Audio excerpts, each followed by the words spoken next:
Hello everybody, welcome to my channel. Today I'm going to be sharing with you 42 things you didn't know about the Daytona 500. So let's get started. Number one is that construction for the Daytona International Speedway started in November of 1957 and the track was completed just in time for the first ever race in February of 1959. Number two is that the Daytona International Speedway has actually only been repaved twice in its entire history. Once in 1978 and it was repaved again in 2010. Number three is quite surprising. It's about the qualifying races, now known as the Can-Am Duels, before the Daytona 500. They've actually been a thing since the Daytona 500 began in 1959. However, in 1959, instead of separating the two races by even and odd qualifying positions, they separated the races by hardtops and convertibles. There were 20 convertibles in one race, and the other race had 39 hardtops. Continuing on about the duels, 2017 was not the first time that points were awarded in them. From 1959 until 1971, NASCAR awarded points to drivers who were in the qualifying races. The inaugural Daytona 500 had a lot of controversy as Lee Petty and Johnny Beauchamp were battling for the win, and Lee Petty beat Beauchamp to the line by a couple of feet, but Johnny Beauchamp was given credit for the win. However, 3 days later, NASCAR turned around and gave Lee Petty the win and Johnny Beauchamp credit for second place. The 1959 race was Lee Petty's only Daytona 500 win, but his son Richard went on to win the race a record 7 times. Speaking of Richard Petty, he is one of 3 drivers to win the Daytona 500 in 2 consecutive years. The other 2 drivers to do it were Cale Yarborough and Sterling Marlin. Number 8 is that there have been 11 different drivers that have won the Daytona 500 multiple times. Fact number 9 is that only 2 times has a driver won the Daytona 500 in their Daytona 500 debut. Obviously Lee Petty in 1959 and Trevor Bayne in 2011. And speaking of Trevor Bayne, he and Mario Andretti are the only 2 drivers to have the Daytona 500 as their only career NASCAR Cup Series victory. And speaking of Mario Andretti, he and AJ Foyt are the only 2 drivers to win the Daytona 500 and the Indianapolis 500. Changing gears a bit for number 12, the team with the most Daytona 500 wins is Petty Enterprises. They have 9 wins with 3 different drivers, 7 with Richard Petty, 1 with Lee Petty, and another win with Pete Hamilton. Number 13 is that the fastest Daytona 500 in terms of race time and average speed is the 1980 Daytona 500. Buddy Baker won that race in about 2 hours and 49 minutes with an average speed of 177 miles an hour. The only time the Daytona 500 has ever had to be rescheduled was in 2012 when they moved the race to Monday night because of rain on Sunday. Because of rain and green-white checkers, 12 of the 59 Daytona 500s have not been exactly 500 miles. The last time a manufacturer other than Chevrolet or Ford won the pole for the Daytona 500 was all the way back in 2001. Bill Elliott won the pole that year while driving a Dodge. Speaking of Bill Elliott, he has won the pole for the Daytona 500 4 times. The only other drivers to win the pole that many times are Buddy Baker and Cale Yarborough. Keep in mind though that Bill Elliott's son Chase has a pretty good chance of tying or even beating that record, as he's won the Daytona 500 pole 2 times in only 2 attempts. Chase Elliott and his Hendrick teammate Jimmy Johnson are the only 2 active drivers to have won the Daytona 500 pole multiple times. While most people know of the Daytona 500 as the race that kicks off the NASCAR season, it hasn't always been that way. Riverside actually hosted the first race of the season for many years, and it wasn't until 1982 that the Daytona 500 became the first race of the season. Number 21 is that Dave Marquez holds the record for the most starts in the Daytona 500. He started the Great American Race 33 times. Number 22. The driver to finish the Daytona 500 the most times is Bill Elliott. He's completed all 500 miles a total of 16 times.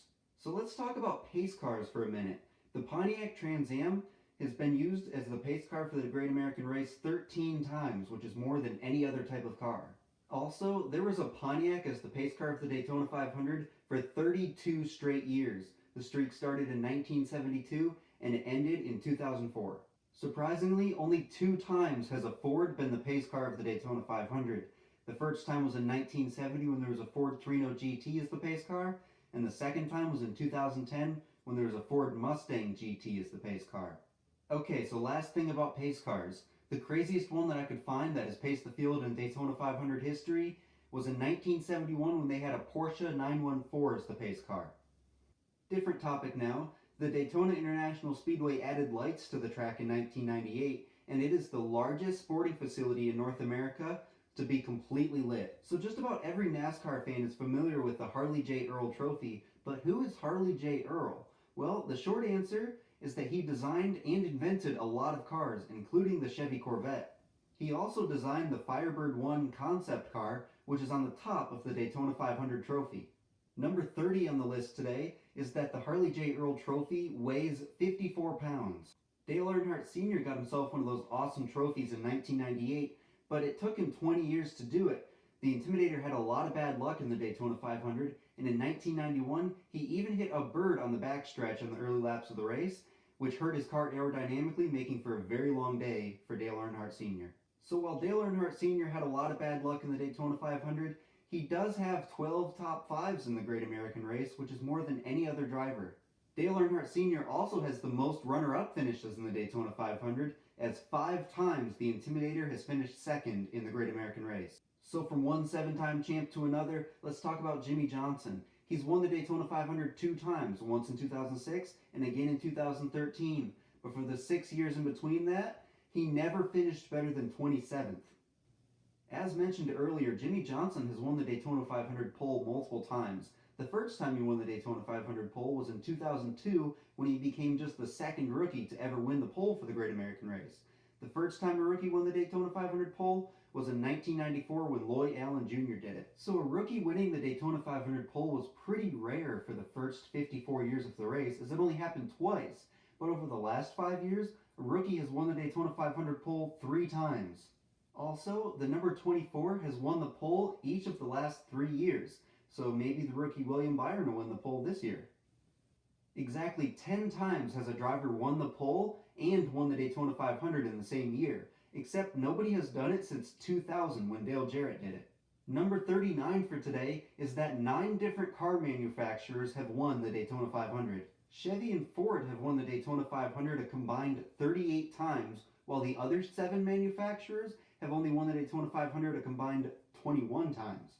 Alright, so we're almost done. We have just 2 facts left. And number 41 is that 9 times has a driver won the Daytona 500 and the championship in the same year. And Richard Petty did it 4 times. So I'm going to finish off the video with this.